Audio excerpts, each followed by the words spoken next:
Buenas tardes, hoy jueves estamos iniciando un vivo en una fecha, en un horario especial. En el mes de septiembre se conmemoran distintas fechas relacionadas con enfermedades hematológicas y es por eso que en FUCA hemos decidido este mes realizar también algunos vivos en estos horarios diferentes. Aprovecho para contarles que estamos todos los lunes a las 19 horas en esta cuenta de Instagram de FUCA. Tenemos estos vivos sobre distintos temas de interés relacionados, por supuesto, siempre con el cáncer, ya que FUCA es la Fundación para la Docencia, Investigación y Prevención del Cáncer y que tiene su sede en el Instituto Alexander Fleming. Por eso, muchas veces o generalmente nos acompañan profesionales que forman parte de esta institución. Así que bueno, bienvenidas a todas las personas que ya se están sumando. Como les contaba, hoy vamos a hablar de una enfermedad hematológica, que son los linfomas, y nos va a acompañar la doctora Laura Corín, que veo que ya está aquí con nosotros y vamos a incorporarla.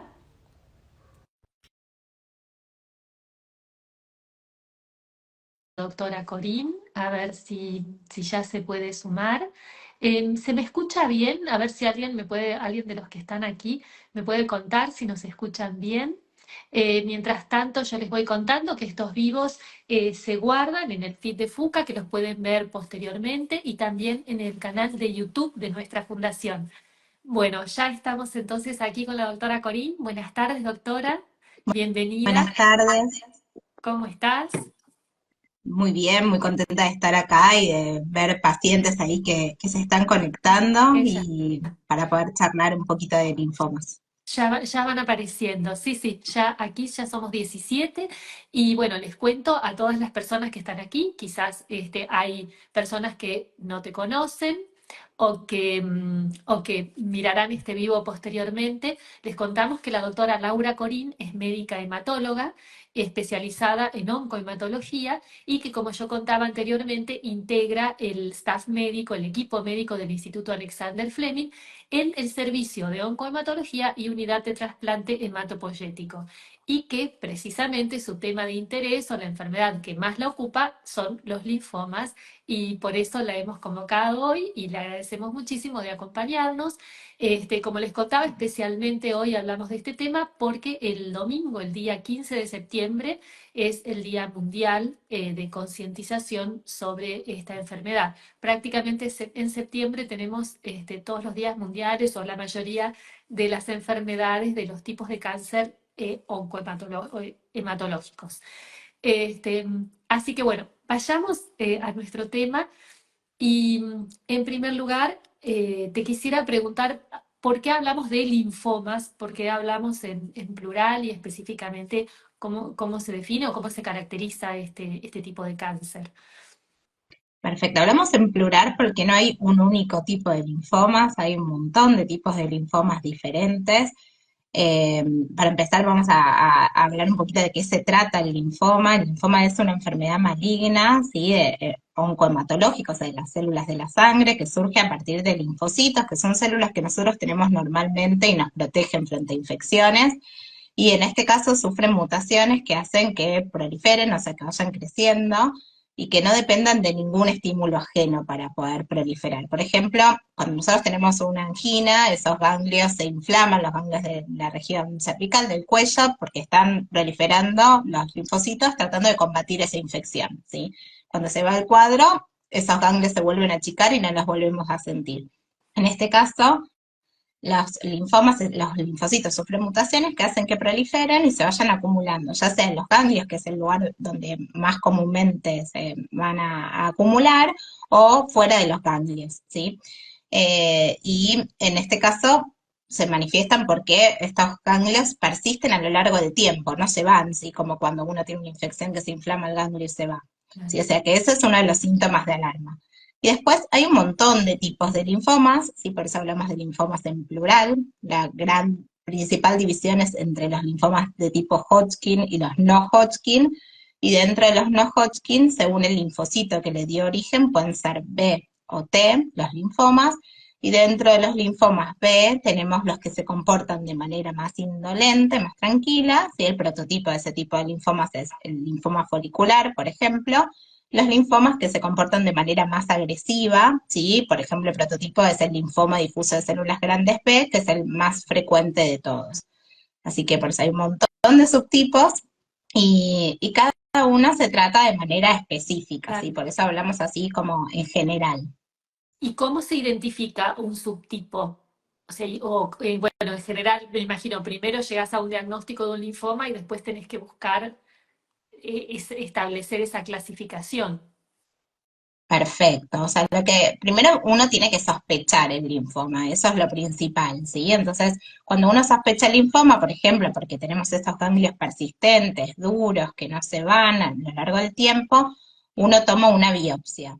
Es muy importante, como digo, porque los linfocitos que tenemos, o sea, nosotros normalmente tenemos ganglios con linfocitos, entonces es muy importante tener un buen material para el patólogo para que pueda hacer el diagnóstico, ¿sí? O sea, lo hace a través de este tejido que nosotros sacamos del ganglio.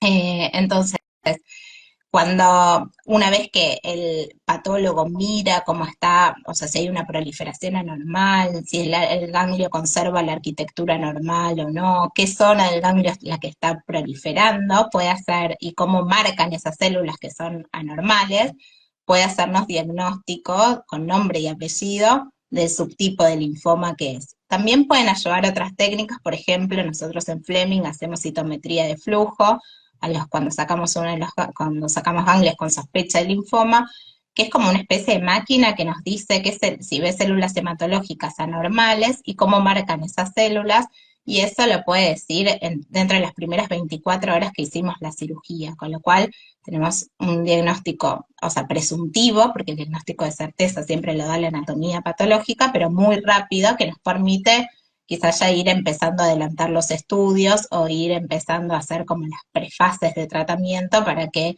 vayamos mejorando los síntomas hasta que tenemos el diagnóstico de certeza. Claro. Ahora, entonces ya estamos marcando como una primera señal de alerta que es un ganglio hinchado, o sea, notamos un bulto. ¿En qué partes del cuerpo pueden aparecer? Bueno, pueden aparecer en zonas que nosotros palpemos, por ejemplo, el cuello, la axila, las ingles, o en zonas donde nosotros no palpamos, por ejemplo, el mediastino, que es el espacio dentro de los pulmones, o dentro de la cavidad abdominal, que no siempre se palpan.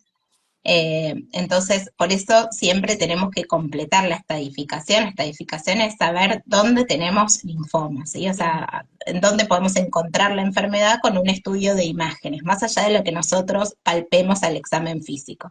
Porque hay claro. lugares donde pueden haber ganglios que no sean palpables y estén comprometidos por la enfermedad. Claro, pero ahí vamos también a la pregunta o al tema que a mí me parece siempre muy importante aclarar en estas charlas que tenemos, que es qué señales de alerta le puede dar a una persona, quizás una persona sana que no tiene ninguna sospecha, pero cómo puede llegar a sospechar de que podría tener un linfoma. Perfecto. O sea, como venimos charlando, el síntoma principal es la aparición de estos ganglios que no se van con el tiempo, que son duros, o sea, no son dolorosos, a diferencia de los ganglios de las infecciones, que a uno le duele la garganta y siente el ganglio Claro. doloroso. Estos son ganglios indoloros, duros, que no se mueven fácilmente, o sea que eso tiene que ser como el primer signo de alarma. Y después hay otros o sea, signos y síntomas que están asociados a los linfomas y que a veces llamamos los síntomas P, porque son síntomas que están relacionados a la presencia del linfoma, pero que no son solo únicamente la aparición de ganglios, ¿sí? Entre ellos pueden ser la fiebre, más que nada predominio vespertino, de la tarde, noche, que no se justifica por ninguna infección activa, la pérdida de peso de más del 10% del peso del paciente sin que medie ninguna dieta ni nada que lo justifique, y la presencia de sudoración nocturna, pero no es una sudoración nocturna de las habituales, sino que llama la atención, que se tienen que cambiar la ropa de cama. Otros signos también que pueden venir con la aparición del linfoma pueden ser el cansancio desmedido, la aparición de prurito, eh, por ejemplo, que es picazón, ¿sí? Que tampoco sin una causa aparente, por ejemplo, eso es un síntoma asociado principalmente al linfoma de Hodgkin. Eh, y bueno, esos principalmente como signos que siempre preguntamos y estamos buscando en los pacientes en los que sospechamos que tienen linfoma. Claro, interesante porque pueden ser síntomas que uno no le preste atención o que se confunda con algún otro problema. Estoy cansada, porque estoy estresada, porque tengo anemia, porque... eh, Exactamente. Muchas claro, veces vienen pacientes que vienen consultando o que vienen con síntomas desde hace un tiempo y que no es que no consultaban, sino que no se pensó en el diagnóstico, ¿sí? Porque siempre claro, la causa principal de de aparición de ganglios es la causa infecciosa, ¿sí? Esa es claro, la causa más frecuente siempre. claro. Entonces, a veces el paciente dice, no, yo me palpé que tenía este ganglio, me hicieron una ecografía, me dijeron que esperara, después seguía estando, seguía creciendo y va pasando por varios profesionales hasta que se hace el diagnóstico definitivo. En algunos casos eso implica una pérdida de tiempo que hace que encontremos el linfoma, por ejemplo, los linfomas agresivos, ese paso del tiempo hace que el linfoma avance rápidamente y lo encontremos en estadios más avanzados. Hay otro tipo de linfomas que se comportan de manera más indolente, que o sea, ese paso del tiempo no implica quizás tanta, no es tan en detrimento del paciente, pero creo que siempre igual tenemos que tener la alarma y considerarlo más que nada en esto, en presencia de ganglios, adenopatías que no se van con el tiempo, ¿sí? Claro. En los que uno descartó la causa infecciosa y no le encontramos ninguna causa Y evidente. en ese caso conviene directamente consultar a un hematólogo. O sea, una Bueno, persona que se se puede encuentra consultar. en esa situación, Puede consultar al hematólogo, puede consultar a un médico clínico, sí, que primero descarte las causas más frecuentes, puede consultar a algún cirujano también que ponga en camino el proceso de biopsia, ¿sí? Pero siempre que se sospeche o sea, patología hematológica, un linfoma, saber que necesitamos buen material y que siempre preferimos las biopsias excisionales, ¿sí? O sea, cuando se saca todo el ganglio o un pedazo importante del ganglio como para que le demos al patólogo el mejor material para que nos pueda dar justamente ese diagnóstico de certeza para poder hacer el tratamiento personalizado. claro. Bueno, te cuento que estás recibiendo muchos lindos mensajes, no sé si alcanzás a leerlos, Sí, sí, sí. evidentemente de pacientes. Y acá tenemos, a ver, espera, que acá hay una pregunta. ¿De qué características, doctora, qué características tienen los ganglios cuando hablamos de linfomas? He consultado con hematólogo. Bueno, lo acabas de decir, pero quizás no está de más repetirlo. Bueno, repetimos, son ganglios que son duros, ¿sí? Que no son dolorosos, ¿sí?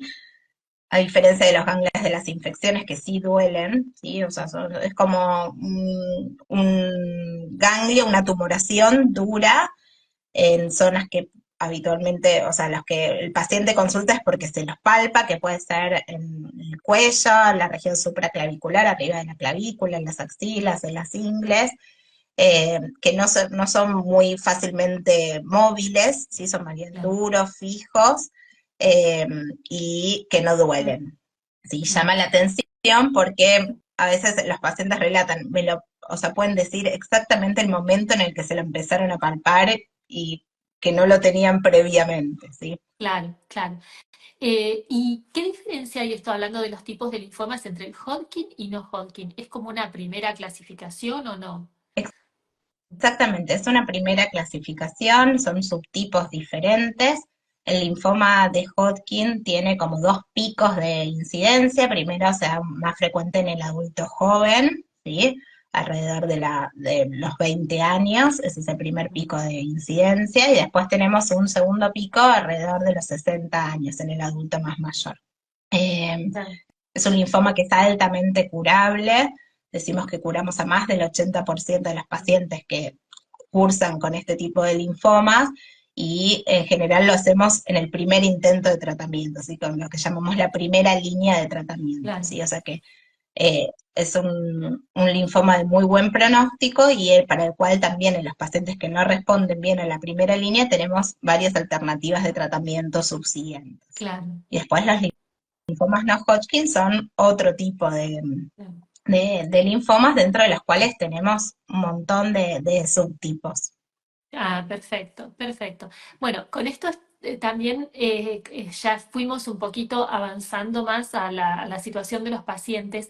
Antes de seguir con esa pregunta, también me parece que es interesante, que suele preocupar, es, ¿hay algún tipo de conexión para los familiares o de situación hereditaria de estas enfermedades? Porque suele suceder que cuando una persona enferma de cáncer en una familia, enseguida hay como una señal de alarma, ¿verdad?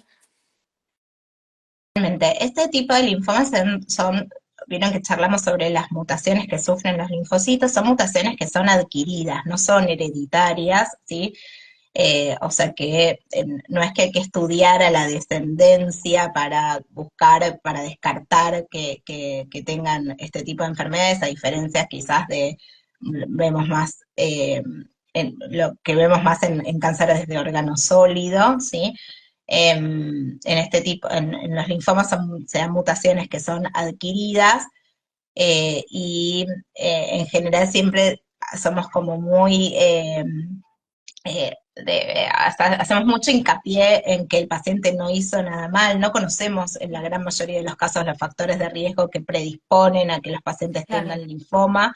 Pueden haber algunas infecciones virales o algunas exposiciones ambientales que se pueden asociar, pero en general en la gran mayoría de las causas es desconocida el factor de riesgo, el motivo por el cual el paciente desarrolla el linfoma. Entonces siempre aclaramos que los pacientes no tienen la culpa, que no hicieron nada mal para que les aparezca la enfermedad, y que bueno, que tenemos que tratarlos, ¿sí? Y que no es que, o sea, que se lo pueden ni contagiar ni transmitir a la familia, sino que es algo que o sea, que ellos adquirieron y que requiere tratamiento. Claro, exacto, exacto. No hay un factor hereditario de ninguna manera. Y entonces, No, hay bueno, algunas enfermedades que sí pasa que cuando hay eh, como que un familiar la tenga, tiene, o sea, hace que como que haya más riesgo de que, o sea, los familiares tengan un riesgo un poquito más alto que el resto de la población normal, pero no son enfermedades hereditarias, está bien, ni lo está bien. tenemos que estar buscando los familiares, de ninguna manera. Exacto. Y comentabas el linfoma de Hodgkin que suele presentarse en personas jóvenes. ¿Hay alguna otra particularidad con respecto a la edad de aparición? Bueno, en ese tipo de linfomas es un linfoma de paciente joven, ¿sí? Por lo cual a veces también el manejo en estas situaciones es difícil y tenemos que considerar muchos aspectos también en el manejo, porque es una edad en la que no el paciente puede tener alguna enfermedad maligna y a veces hay muchos retrasos también en el diagnóstico en esta población porque uno piensa en cualquier otra causa de Claro, desarrollo de adenopatías, o sea, esto que crezcan los ganglios. Eh, entonces, a veces también tenemos retraso en el diagnóstico, también contamos mucho con el apoyo psicológico para estos pacientes y para sus familias, ¿sí? Porque no es fácil atravesar los tratamientos en ese tipo de edades. Eh, y bueno, hay que acompañar mucho también con empatía desde nuestro lado y el manejo multidisciplinario también con los profesionales que conservan o sea, que tratamos de trabajar en conjunto para conservar la fertilidad también es muy importante. claro. Flavia nos pregunta si haber recibido radioterapia podría ser un factor predisponente para el desarrollo futuro del linfoma. Bueno, a ver, siempre el haber recibido radioterapia, o sea, dependiendo el tipo de radioterapia, la dosis y las zonas expuestas de las radioterapias, principalmente las radioterapias que se hacían más antiguamente, ahora tenemos métodos de radioterapia mucho más enfocados a las zonas que necesitamos irradiar y con menos exposición del tejido adyacente sano, pueden predisponer a segundas neoplasias y a segundos cánceres en un futuro. Eh, pero, o sea, en algunas patologías ahora somos menos tendientes a irradiar que lo que hacíamos previamente, por ejemplo, en el linfoma de Hodgkin, la radioterapia está cada vez más en descenso. Eh, pero bueno, es un método muy efectivo para el control de un montón de neoplasias hematológicas y no hematológicas, con lo cual uno siempre tiene que considerar que el riesgo de la enfermedad que ya, o sea, que padece, que es el riesgo real, Claro, es mucho más importante que el riesgo potencial, ¿no? exacto, claro, Así exacto. que bueno, y las técnicas que tenemos ahora son mucho mejores también. Claro. Y bueno, hay una pregunta también de Marisa, no sé si la ves, que dice, los linfomas no Hodgkin, ¿cuál es el más agresivo? Bueno, tenemos linfomas que tienen, de los linfomas no Hodgkin, tenemos linfomas que tienen comportamiento indolente, o sea, más tranquilos, ¿sí? Que ya charlamos que el más común de esos es el linfoma folicular, y después tenemos linfomas no Hodgkin B de comportamiento muy agresivo, ¿sí? Que quiere decir que sean de comportamiento agresivo que proliferan más rápido, ¿sí? Quiere decir, por ejemplo, el paciente se palpa el ganglio y me dice, no sé, y a la semana está creciendo y al mes ya está al doble de lo que estaba inicialmente, ¿sí? O sea, puede ir relatando cómo va creciendo a Claro, través de un periodo de tiempo. Eso significa que sea de comportamiento agresivo.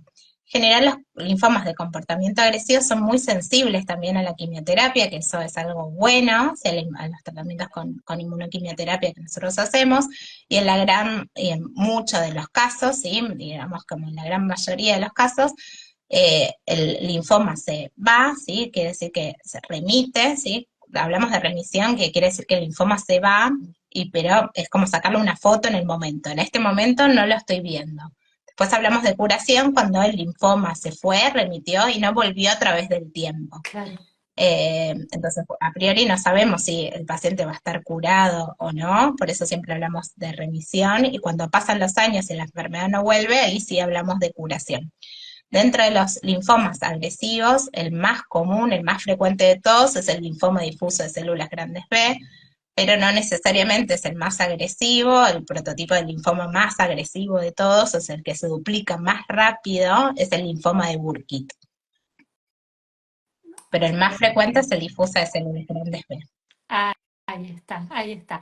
Bueno, ya fuimos contando algo sobre los tratamientos, no sé si querés mencionar algo más y si no, podemos ya ir dándole espacio a un invitado especial que tenemos.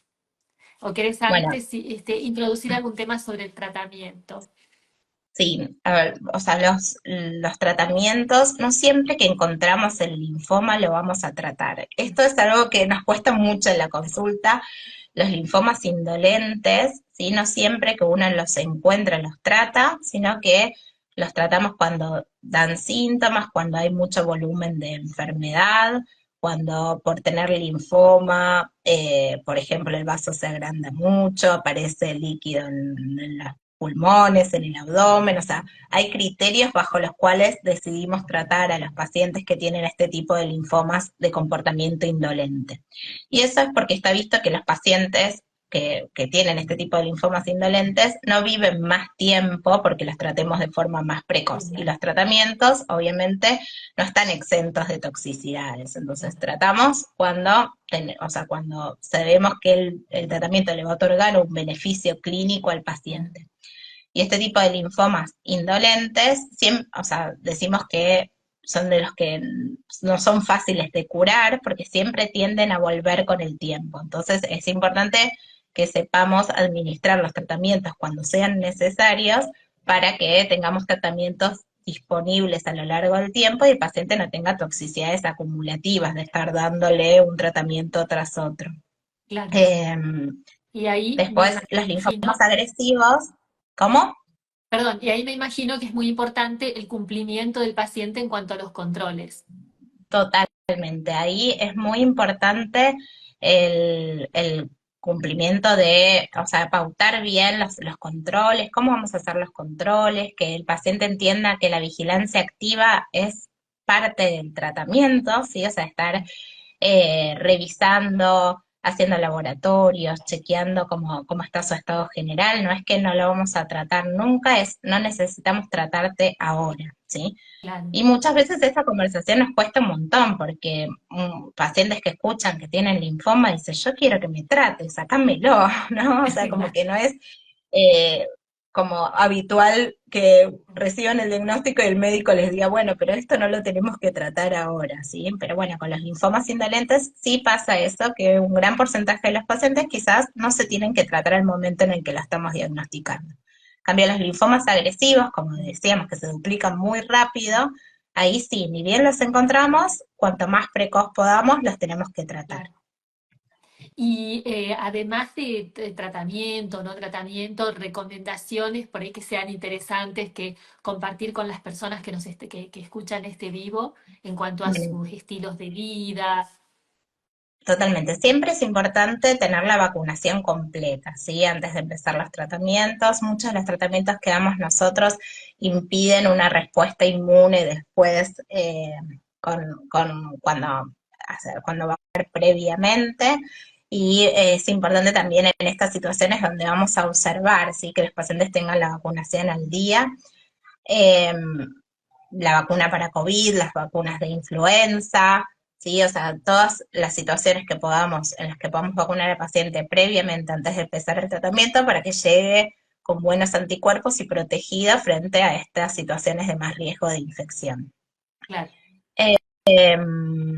Eso en principal. Después, con respecto a la dieta, yo no soy muy restrictiva de las dietas, sí me importan que los pacientes no pierdan peso durante el tratamiento y a veces los tratamientos pueden dar como un cierto gusto metálico en la boca y que a los claro, pacientes les cueste comer, entonces soy más permisiva de que coman lo que les tienta y que quizás coman seguido y no porciones tan abundantes para no sentirse que se llenan y que no claro. pueden después comer y sentir el disconfort.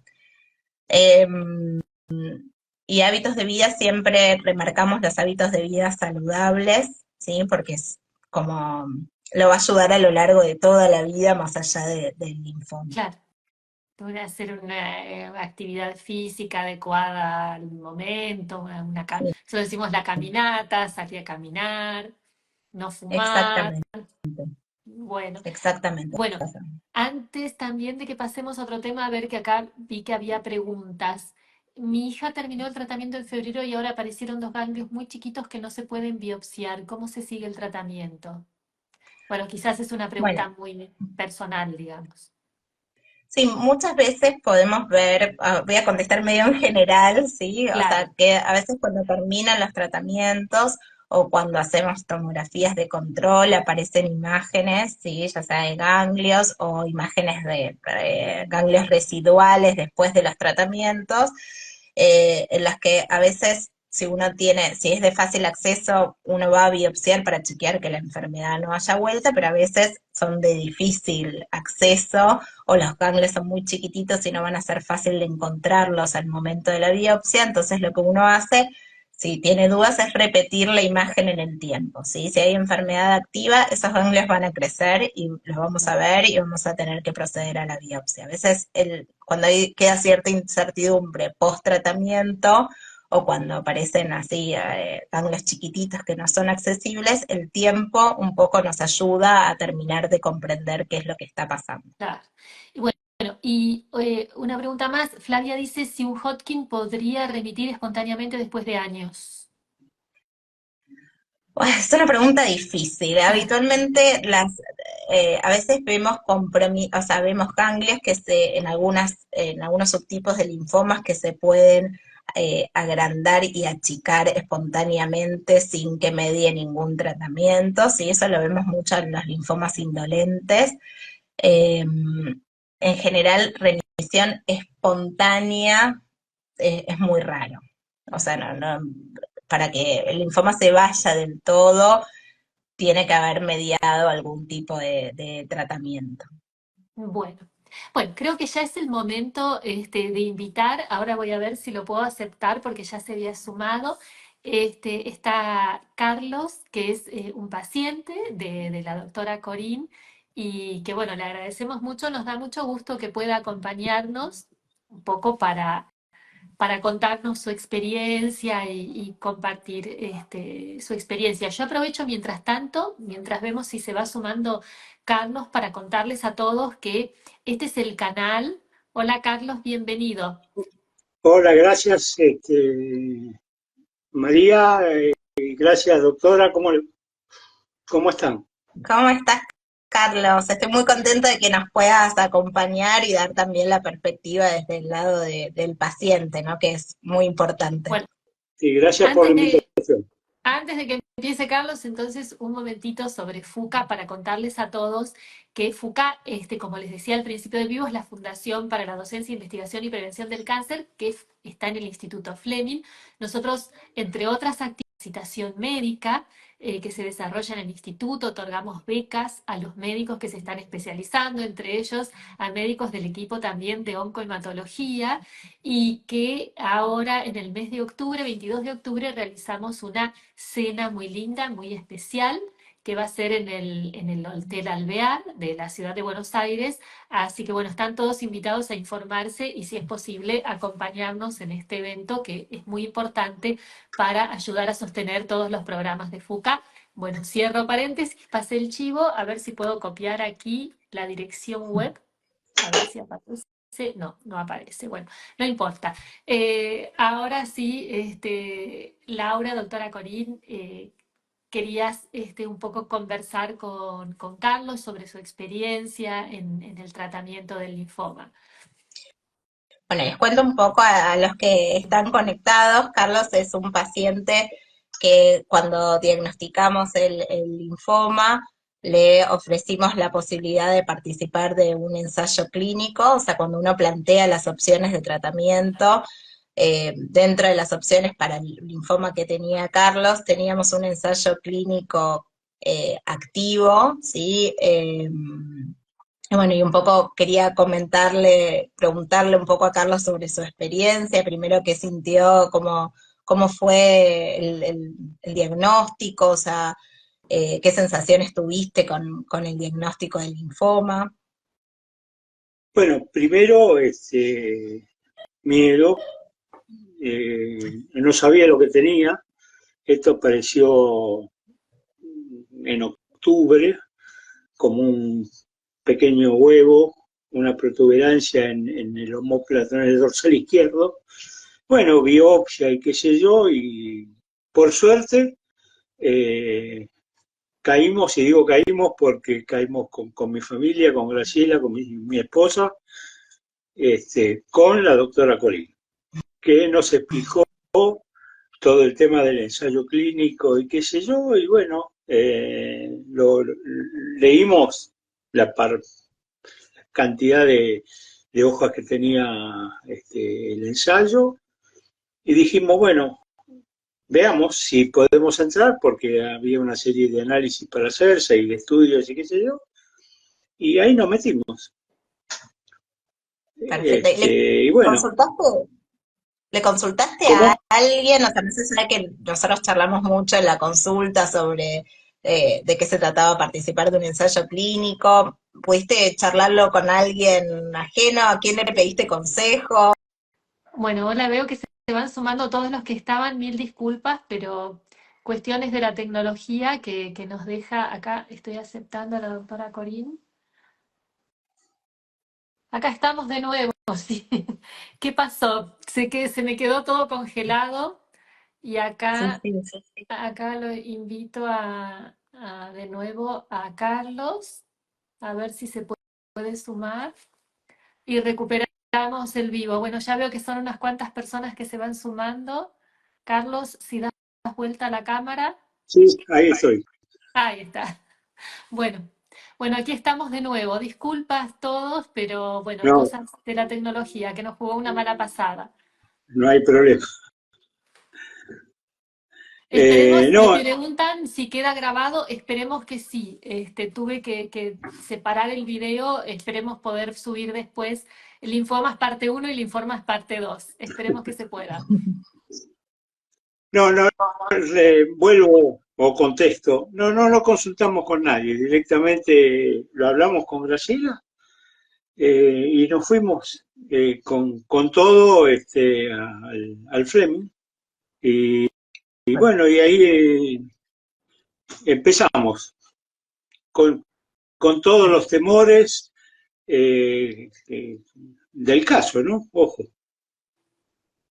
Perfecto. pero Y con confianza, ¿no? bueno, eso la verdad que es súper importante, ¿no? A la hora de empezar un tratamiento, de encarar un tratamiento, confiar en el equipo cual sea que te esté tratando, Sí, entablar una buena relación médico-paciente. Eh, Justo quizás Carlos al participar de un ensayo clínico vivió como una experiencia que es muy linda porque no solo tenía como una relación médico-paciente importante conmigo, sino con todo un equipo y con los equipos de los coordinadores del estudio, que deben estar por ahí conectados también y creo que eso también eh, ayudó mucho a poder ejecutar el tratamiento y a que pase lo más ameno posible, ¿no? sí, es muy importante en esto la parte humana. Yo encontré un grupo de gente, eh, primero con Laura, que fue la que me atendió, y la que me llevó y la que me contuvo, y después con el resto del cuerpo médico, y con Barbie, con Ailén, y con las chicas, y con Liliana, que era la enfermera jefa que me bancaba todo el tratamiento, era la que se encargaba de proporcionar la droga y demás. Yo le agradezco profundamente la parte humana, eh, porque te sentís ahí y bueno, si no tenés buena gente, como es todo el grupo de Laura y de María del Rosario, y todos los demás que están atrás, tampoco es lo que te ayuda más que el remedio, por supuesto, ¿no? ¿Y Pero qué para consejo, mí, eh, qué sí, consejo le darías, Carlos, a otros pacientes están atravesando por la misma situación que vos, de tener que de recibir el diagnóstico, de tener que enfrentar un tratamiento? O sea, ¿tenés algún mensaje como para darles? yo, sinceramente, que no tengan miedo y que si tienen la oportunidad de poder meterse en un análisis clínico como el que tuve yo o en un protocolo, que lo hagan con los ojos cerrados. No, acá no hay placebos como por ahí hay en algún otro protocolo, qué sé yo, no. Acá hay una droga experimental que está en fase 3, que si está en fase 3 está casi al final, digamos, como ya para ser comercializada en un tiempo relativamente corto, y si no entras en la droga experimental, entras en el otro tratamiento que tiene una droga real, que te va a ayudar, como me ayudó a mí, que al final, después de la última resonancia, la doctora me dijo, no tenés nada, Carlos, estás libre. Bueno, Carlos, la Esa debe verdad ser la mejor te noticia. agradezco tal cual. Te agradezco mucho que hayas participado, que le hayas contado a los que están escuchando y a los pacientes que lo escuchen después de la posibilidad que vos tuviste y de cómo fueron tus experiencias y tus sensaciones también con el diagnóstico, que también sirven tanto dentro como fuera de un ensayo clínico. Creo que te pusimos a vos como ejemplo de paciente, Sí, muchos de los que están conectados también podrían estar haciendo este vivo, les podríamos estar preguntando estas mismas preguntas. eh, y te agradezco mucho siempre tu buena onda, la energía con la que venías a los tratamientos, la verdad que siempre nos fue muy contagioso para todos vivimos así con alegría tu resultado y nos encariñamos mucho, él ya lo sabe, pero bueno, nada, te quería agradecer que hayas participado hoy. Sí, de verdad. Bueno, no, el agradecido soy yo que les pude transmitir poco, pero algo de lo que les va a servir. Gracias, gracias en serio, y bueno, un beso para todos. Bueno, bueno, muchas gracias. Pero no te vayas, Carlos. Así, antes de cerrar, estaba por aquí también supongo que Aide González desde Linfomas Argentina, porque aprovechamos para contarles a todos que también hay, dedicado a linfomas, hay una asociación de pacientes que se llama Linfomas Argentinas y que, bueno, precisamente en este periodo, a propósito del Día Mundial de esta enfermedad, que es el domingo 15, realizan una serie de actividades. Y si estás todavía, bueno, yo mando la invitación a ver si está. Si no, aprovecho, para contarles a todos que pueden, consultar con la página web de Linfomas. Ah, aquí está Aide. Hola, Hola. hola, ¿qué tal? Me encantó todo lo que estuvieron hablando, desde, bueno, todo lo que comentaste, Laura, excelente, muy claro, es lo que necesitamos los pacientes, que nos hablen en forma clara de la enfermedad. Y también me pareció fantástico lo de Carlos, primero de hablar de que entró un ensayo clínico, que muchos pacientes tienen muchísimo miedo y eso hay que desterrarlo porque gracias a personas como Carlos, hay otras que también se curan, como en mi caso, porque alguien entró en un ensayo clínico. Es muy importante que no tengan miedo, que confíen si los invitan a entrar, que está muy regulado todo y es excelente.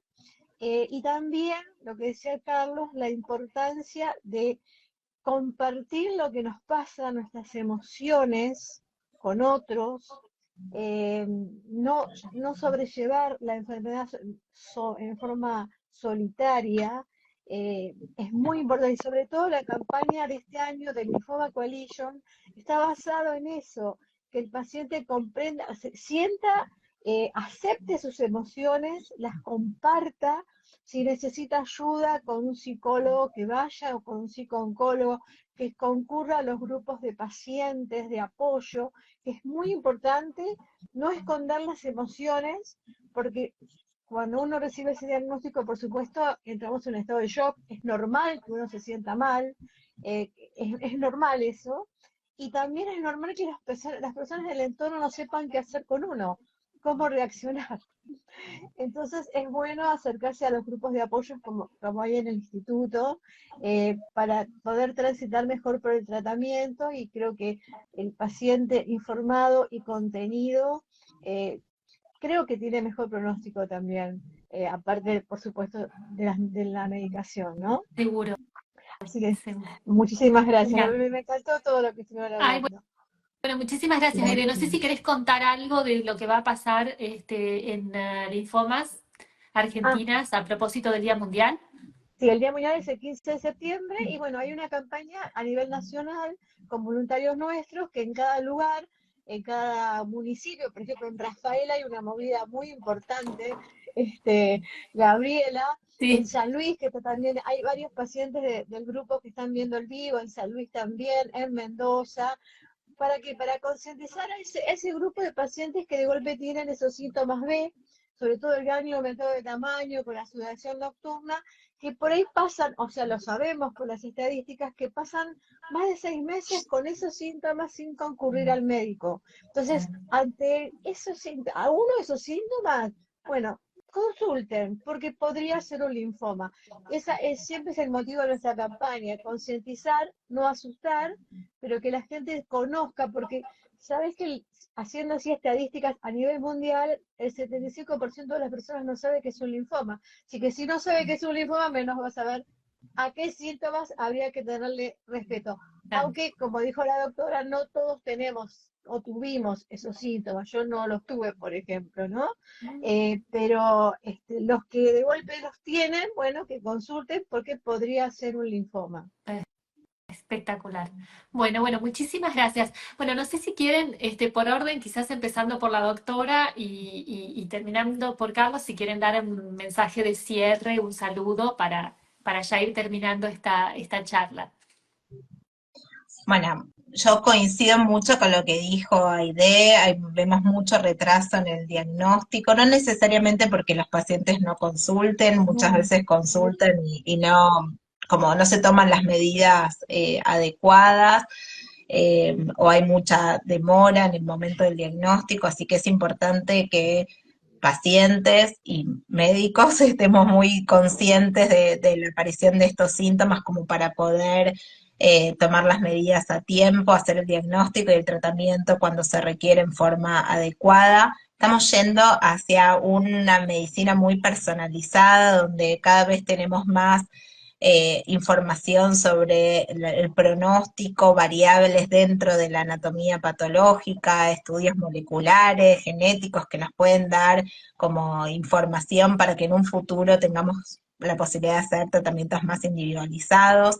También estamos yendo hacia la era nueva de la inmunoterapia, así donde estamos llevando nuestra propia inmunidad al siguiente nivel con drogas que potencian la inmunidad para que nuestras propias linfocitos T, que se supone que nos tienen que proteger de todas estas enfermedades, nos defiendan y vuelvan a reconocer a las células malignas y las ataquen, ¿sí? Eso ya sea con anticuerpos que están siendo prontamente aprobados en el país, que van a ser los anticuerpos biespecíficos, o con una terapia que todavía no tenemos disponible en el país, que es la terapia CAR. Creo que nos esperan muchos años de mucha innovación en la hematología y eso va a repercutir 100% en forma positiva en los resultados de los pacientes. Agradezco a todos los pacientes que se conectaron, vi muchos pacientes míos y eso, les súper agradezco siempre el apoyo, la confianza y insisto en que es muy importante esto de tener una buena relación médico-paciente. O sea, el médico hematólogo es el que acompaña todo el tratamiento, el que conduce, pero también apoya muchísimo y hace que se pueda realizar todo en tiempo y forma y tiene que, o sea, los pacientes se tienen que sentir el apoyo ese nuestro también para poder afrontar el tratamiento. Obviamente la familia es el pilar fundamental y también el apoyo psicológico para poder afrontar esta situación, pero nos espera mucha innovación y probablemente veamos como una revolución en los tratamientos en los próximos años, y eso es muy esperanzador. Espectacular. Aide, preguntaban por grupos de pacientes. Quizás ustedes Eh, tienen. sí, tenemos en Facebook, hay un grupo que se llama Linfomas Argentina, sobrevivimos al linfoma, ahí pueden entrar, hay más de 6.000 personas y ahí están interactuando constantemente, es un grupo cerrado, así que está todo moderado. Y aparte, bueno, tenemos apoyo emocional con una psicooncóloga que también fue paciente, linfoma de Hodgkin tuvo ella hace unos años, así que comprende muy bien la patología y lo que le pasa al paciente. Sí, Espectacular. yo les agradezco muchísimo, aparte a todo el Instituto Fleming, por no solamente por los profesionales que su sabiduría, digamos, pero aparte por la parte de contención, sobre todo la doctora Corín, porque es muy importante la relación médico-paciente, es importantísima, es importantísima. Eh, eh, yo como paciente sé que, bueno, mi médico era mi sanador, y si yo notaba frialdad o un destrato, bueno, me iba a poner muy mal. Así que me parece muy importante la relación médica-paciente y cómo ustedes lo trabajan en el instituto y sobre todo la doctora, ¿eh? Muchas Genial, genial. Bueno, gracias. acá recibimos muchos mensajes de saludos también de la familia de Carlos, así que bueno, genial. Bueno, Carlos, falta tu saludo final. No, simplemente agradecerle a todo el equipo de Fleming, a Laura en especial, a vos, María Gabriela, por invitarme a este vivo. Y sin el apoyo de la familia, como decía Laura antes, tampoco llegás a nada, ¿no? Primero, confiar en el equipo médico, y tener a la familia atrás que también te soporta, que es lo esencial en todo esto. Exacto. Gracias, gracias, en serio, y les estoy muy agradecido a todos. Bueno, Se emocionó.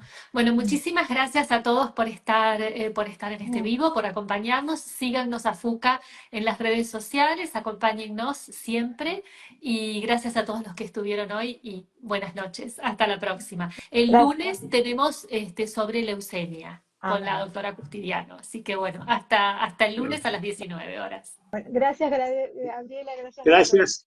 Gracias. Hasta luego. Muchas gracias. Gracias, Laura. Gracias, doctora Corín, también, por supuesto.